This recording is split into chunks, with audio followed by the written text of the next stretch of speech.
Assalamualaikum warahmatullahi wabarakatuh.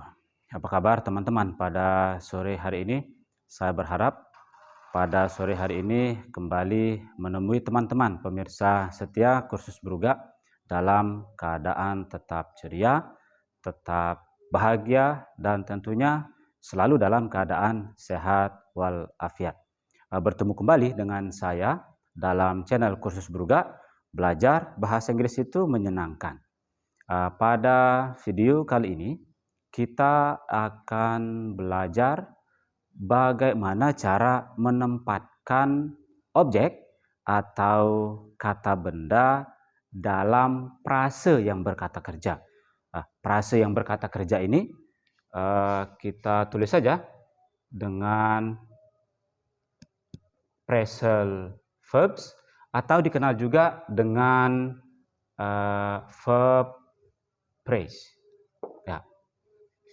Nah, jadi pada video kali ini fokus utama kita atau pembahasan utama kita adalah bagaimana cara menempatkan kata benda atau objek dalam frase yang menggunakan kata kerja. Frase itu sendiri kita ketahui adalah gabungan dari kata-kata. Itu yang dimaksud dengan frase. Nah, contoh-contoh daripada phrasal verbs atau verb phrase yang dalam bahasa Indonesianya berarti frase yang berkata kerja, misalnya adalah put on.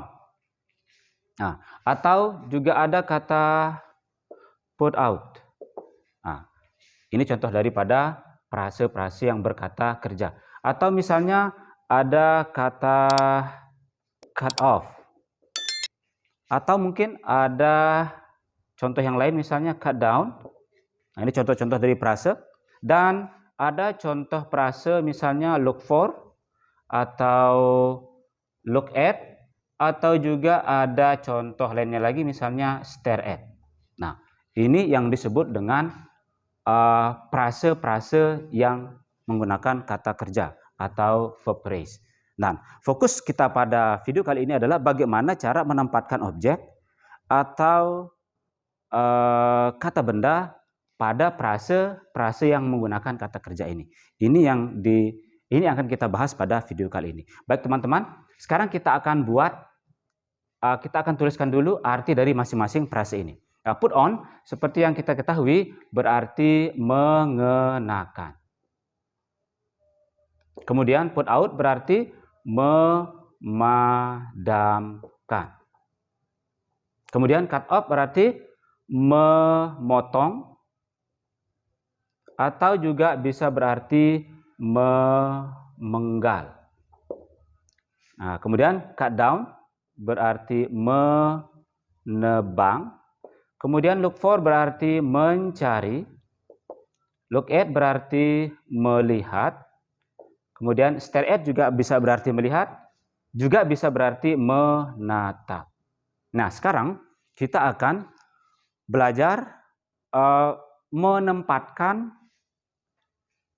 objek atau kata benda ketika kita menggunakan phrasal verbs atau verb phrase ini. Misalkan sebuah contoh kalimat. Saya mengenakan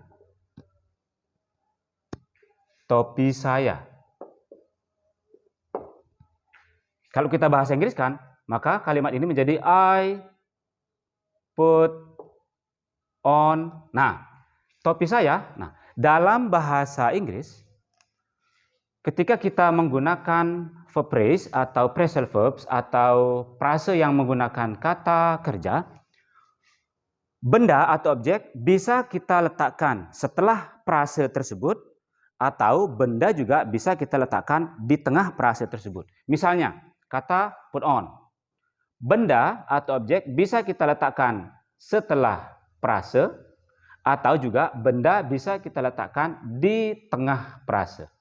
Sehingga bahasa Inggris dari saya mengenakan topi saya bisa menjadi I put on my hat.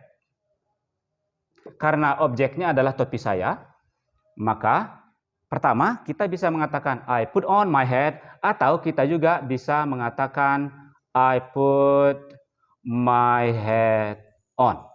Nah, jadi cara pertama adalah objeknya adalah my hat, subjek,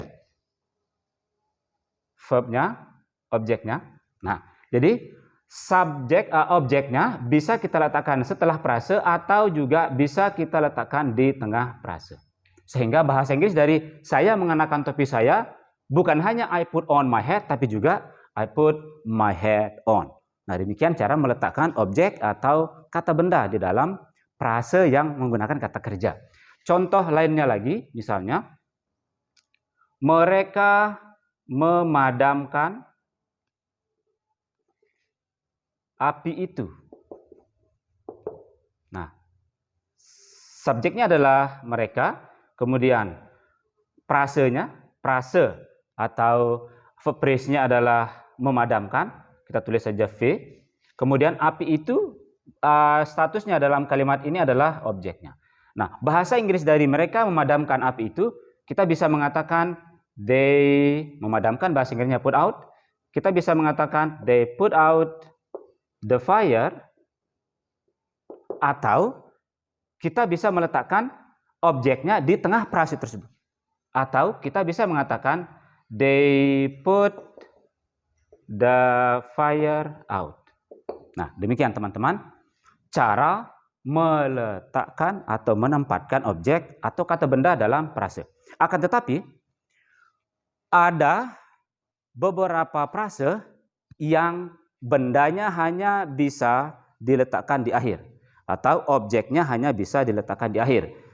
Objek atau benda tidak bisa ditempatkan di tengah frase. Apa saja frase-frase tersebut? Frase kata kerja yang bendanya hanya bisa diletakkan di akhir adalah frase kata kerja yang berakhiran for dan frase kata kerja yang berakhiran at. Jika teman-teman menemui ada frase kata kerja yang berakhiran for, yang menggunakan kata for dan menggunakan kata at, maka artinya benda atau objek hanya bisa diletakkan di akhir atau setelah frasenya. Benda atau objek tidak bisa diletakkan di tengah. Misalnya, contoh misalnya, kami mencari teman kami. Kami subjeknya, mencari kata kerjanya atau verb phrase-nya kita tulis saja, kemudian teman kami objeknya. Karena mencari bahasa Inggrisnya look for, maka artinya nanti objeknya hanya boleh diletakkan di akhir frase saja, setelah frase saja. Benda tidak bisa atau objek tidak bisa diletakkan di tengah frase. Sehingga bahasa Inggris dari kami mencari teman kami adalah we look for our friend. Kita tidak bisa mengatakan we look our friend for, tidak bisa begitu. Karena aturan mengatakan bahwa frase yang menggunakan kata for dan kata at, bendanya hanya bisa diletakkan di akhir atau setelah frase tersebut.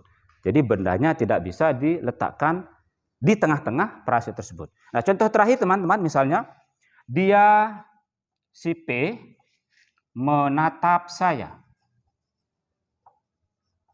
Nah, menatap seperti yang kita ketahui bahasa Inggrisnya adalah stare at.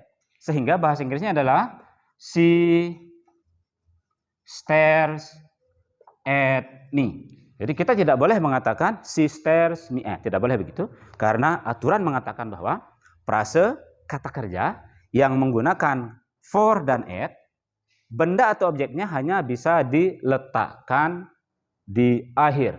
Tidak bisa diletakkan di tengah-tengah frase tersebut. Nah, demikian teman-teman cara meletakkan atau menempatkan objek pada frase yang menggunakan kata kerja atau cara menempatkan objek atau benda pada phrasal verbs atau verb phrase. Semoga teman-teman bisa memahami materi ini dengan baik, dan jika teman-teman ingin berinteraksi lebih lanjut mengenai materi ini dengan saya, maka saya mempersilahkan teman-teman untuk mengunjungi laman Facebook saya atau menulis di kolom komentar pada channel kursus Brugga ini. Tetap semangat Belajar bahasa Inggris itu menyenangkan. Assalamualaikum warahmatullahi wabarakatuh.